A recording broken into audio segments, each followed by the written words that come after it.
Hi all, this is part 6 of my ongoing Euro-Yen trade analysis. So in part 5 I left off at around this area, right at this area, when I noticed that this structure here on the 3 minutes was very similar to the weekly structure over here. So that's what I noticed. That's about this structure and about this logic. So I talk about this logic in trade 1 in part 1 of the Euro-Yen trade. So I won't go over it now, but it was very nice to see that the same trade logic and same trade structure applied just as well to the 3 minutes as it did to the weekly. So it's a true showing of the fractal nature of price. And I guess that's because the patterns of accumulation and distribution in the market apply just as well to the higher time frames as they do to the lower time frames, because the big players need to split their orders and make their trades. So as this price was coming down, I had my stops a little bit below over here in order to account for any spikes down. I wanted to give some allowance for that. But as soon as these buys started going up really strong, that's when I was confident that this is indeed going to be a buy and probably going to make higher highs. So I put my stops right below, back at this blue line. Now, price looked to be in a sort of channel over here, and it's at this point that I said to myself, if this channel breaks down, that's when my buy thesis is invalidated at this level. So a buy around this level to make higher highs, I thought that was invalidated if this channel breaks down, because this previous structure that I just mentioned, I really anticipated that this would work and lead to higher highs, and these levels should not break. So that was my thinking, and if this level did break, it would invalidate my thesis. So that was okay. I was okay being stopped out over there. I was not going to move my stop loss anymore after moving it for so much during this whole section. So I think my trade management so far was very good and logical. Another thing, and one thing I noticed during this point was my trade psychology, which was, I noticed that throughout all these decisions, I'm having very little fear, basically no fear or sense of uncomfortableness about being exposed to the market, or having a position in the market and therefore being exposed to the market. When previously I always had this sort of feeling that I don't like being exposed to the market, and I think that had an effect on me, and that was probably why I was so keen on removing my profits very soon and getting in and out very soon, because I just did not like exposure to the market, because exposure to me meant a lot of uncertainty and a lot of risk. So that I tried to mitigate as much as possible.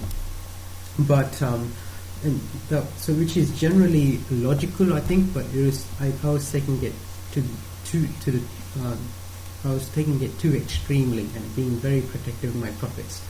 So I thought about why I'm in this sort of state of not caring about so much the money and not being really attached to the money, and really trading freely and just trying to make good decisions. And I think one of the reasons was I had the feeling, I knew that due to this whole big trade from the weekly, I was already up in profit a great deal. So I was already up in this trade, and therefore I could not really lose even if I lose this one. That was my thinking. So I think for future trades I have to take away this part about being unemotional and just ruthlessly objective and logical in the trade decision making process, but without this requirement that I need to be up in a trade already in order to do this. So I'll try and separate the pro from the con, and just keep the pro in future trades. And I was pretty happy about this psychological sort of insight I had into myself. I think it was a bit of a breakthrough for me. So we talked about the pullback. So indeed the pullback broke up in this case. So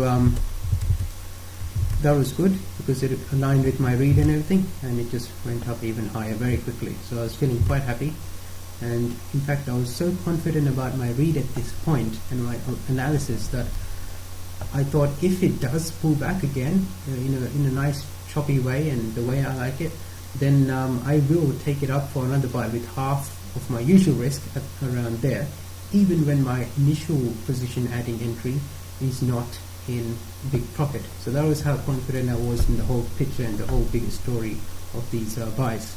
But I did not really expect this to happen because I felt that buyers already had enough of a chance to push this higher. So I didn't really see any logical reason for them to come back down. And again, the whole why I was so confident in this read of in this analysis is because on the 4 hourly, price was not quite at the 4 hourly and daily resistance over here. It was around over there. So because price was not quite at that resistance, I thought this is not a logical area for price to reverse. If price were to reverse, I thought price is likely to at least get some sell liquidity, some fresh sellers from this resistance first before reversing. And it was for that reason that I thought this was going to go up. Now, price did indeed go up, and around this point I was thinking of two scenarios. Scenario number one was I expected price to go up all the way to this black line and then reverse. So that was because there was some reactions from this black line, and I thought if this is a breakout, probably give the breakout some room to move up. So that was scenario number one. Scenario number two I was thinking of was this is a breakout, but there's a resistance here.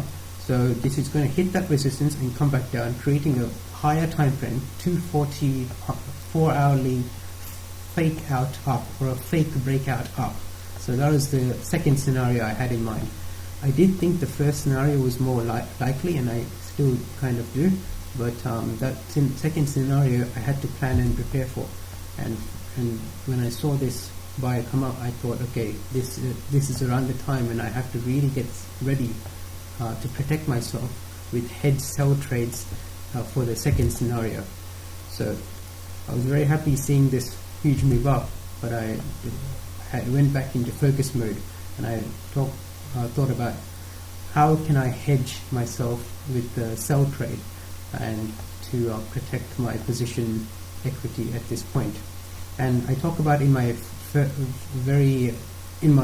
video of this euro-yen analysis why I decided to do a sell hedge trade instead of a position entry, instead of a position exit and a re-entry. Now, price was reacting from this area, and my plan around here was if price comes down very smoothly, then I'm going to enter a sell hedge trade and around there. And once price started reacting, the raise from this area got rejected 3 times.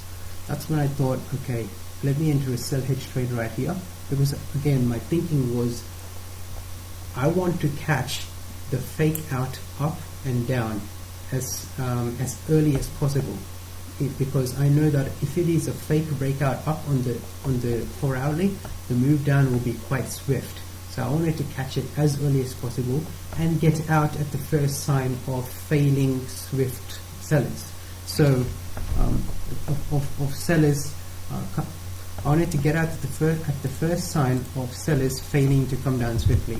So that's why I got out very soon after this buyer came up over here, and again I entered over here and got out. And as soon as this buyer came up, I thought this move up is not really looking like a fake out up and down. It's actually consolidating. So that's when I thought I'm not going to do any more fake any more head sells based on this concept, because I expected this to go much higher. So indeed that's what happened. And currently the situation is it's going up.